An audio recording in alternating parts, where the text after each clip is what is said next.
Bonjour, bienvenue en ce lundi 9 juin au rucher. Donc ici, le rucher tranquille qui se trouve à la maison. Alors, je dois faire avec le coq, donc bon, pour l'instant, il n'est pas trop gênant. Je dois faire avec les orties, mais ça c'est volontaire, c'est pour empêcher les frelons asiatiques de venir embêter les abeilles. Et bon, je voulais surtout évoquer un point, un constat, c'est que bah, le mois de mai a été, même début mai au sens large, a été un peu catastrophique. J'ai pas créé des seins. Et puis surtout, j'ai quasiment pas eu de rentrée de nectar. C'était un peu la disette pour les abeilles. Ça vient seulement de reprendre. Alors je l'ai constaté parce que la semaine dernière, lors de ma visite, j'avais un peu une rupture de ponte. Bon, déjà, la visite précédente, c'était plus de 15 jours. Beaucoup de pollen stocké, mais le couvain commençait un petit peu à être clairsemé. Et donc, bah, je me suis dit, je vais pas créer des seins, je vais attendre. Les ruches les plus fortes, bon, comme celle-ci, ont quand même encore des réserves, parce qu'elles avaient commencé début mai à stocker après ma récolte de printemps, donc j'avais laissé, je pensais même faire une récolte dans la foulée, courant mai, et puis ça s'est arrêté. Et donc au final, bah, la reine a moins pondu, et ça vient seulement de reprendre. Et je l'ai constaté parce que dans d'autres colonies, j'ai vu du nectar stocké sur les cadres de rive. Alors bien sûr, lors de mes visites, je vérifie à chaque fois l'état des réserves pour éviter, on va dire, un souci avec un manque de nourriture qui serait, on va dire, catastrophique en cette saison. Il faut vraiment qu'elles aient de quoi se nourrir pour dire de faire du couvain, surtout lorsque vous faites des intros. Voilà. En plus, de toute façon, les colonies où j'ai changé, j'ai introduit une nouvelle reine. J'ai même apporté du sirop en complément. Voilà. Donc en termes d'intro, sur 5 colonies, j'ai 4 réussites. 5, voilà, une a foiré.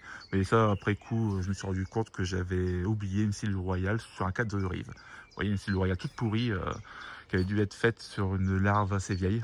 Donc un oubli de ma part quand j'ai contrôlé. Et malheureusement, bon, une âne perdue. Bon, c'est vraiment l'erreur bête. Mais sinon, bon, pour les 4 autres intros, c'est nickel. Franchement, je suis content. La ponte a bien repris. Bon, ça, c'est grâce déjà au sirop apporté la première semaine. Donc, sirop de stimulation que j'ai fait à partir de miel. Et après, aussi du sirop lourd pour apporter bah, des réserves. Comme c'était un peu tristouné, j'ai pas pris de risque. Alors j'avais ajouté un complément au niveau du sirop. Alors ça apporte des protéines. Donc bon, ça n'a pas fait de mal. Et je suis assez satisfait. Sinon, hop, j'en ai profité également, oui, comme le couvain un petit peu repris au niveau de mes belles colonies. J'ai créé un essaim artificiel aujourd'hui. Donc voilà, ça faisait longtemps que je n'avais pas créé d'essaim artificiel. Donc les derniers, c'était courant avril. Attends, c'était avec ces dessins que j'ai ensuite introduit des rennes. Voilà. Sinon, ouais, une idée concernant le frelon, bon, je l'ai évoqué tout à l'heure avec les orties, mais en observant, je me suis dit, bah, pourquoi pas mettre une planche, là, tout le long, avec les pics anti-pigeons. Alors, c'est pas trop cher sur Amazon. Et puis, lorsqu'on regarde bien comment c'est conçu, on a des pics qui font à peu près une dizaine de centimètres de hauteur et sont espacés de 2 à 3 centimètres. Donc, en gros, c'est ni parfait pour gêner le frelon et l'empêcher d'être trop près de l'entrée des colonies. Donc, bah, je vais peut-être voir pour tester et voir si ça marche bien. En plus, c'est beaucoup moins cher que toutes les merdes qui peuvent nous vendre, les solutions miracles qui seront absolument pas miraculeuse et qui coûte un bras. Donc voilà, voilà. Sinon, quoi d'autre bah rien. Donc oui, problème d'agressivité sur le trucher. Bah, il y a 2 colonies qui me posent problème. Donc ça, c'est un autre souci. Il va falloir... Bon, là, actuellement, c'est un peu compliqué parce que les ruches sont très populeuses. Oui, il n'y a pas eu d'essaimage. Donc j'ai une grosse colonie. Donc je vais attendre un moment avant d'éliminer les rennes et de les changer. Alors, par contre, c'est plus compliqué quand vous faites un changement de reine sur des colonies agressives. Donc là, je pense que ça va être un peu plus chaud. Peut-être que je diviserai, je verrai. Bon, on verra bien. Une chose à la fois. Donc voilà.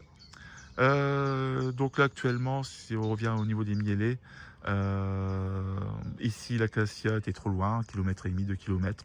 Ils sont pas vraiment allés. La rose, pas top. Et là, le tilleul, je vois beaucoup de bourdons. Ça sent bon. Les bourdons y vont, les abeilles un tout petit peu. Donc c'est un peu surprenant. Donc j'espère que au final, bon, ça miel quand même parce qu'il y a des rentrées. Mais j'espère qu'elles vont quand même trouver leur bonheur et me faire un miel d'été. Bon, ça sera pas dans les mêmes quantités que le miel de printemps, mais bon, c'est toujours agréable d'avoir un miel un peu plus ambré et aussi un peu plus corsé euh, en fin d'année. Voilà, donc je vous ai embêté pour plus de 5 minutes et je vous souhaite une bonne journée. Au revoir.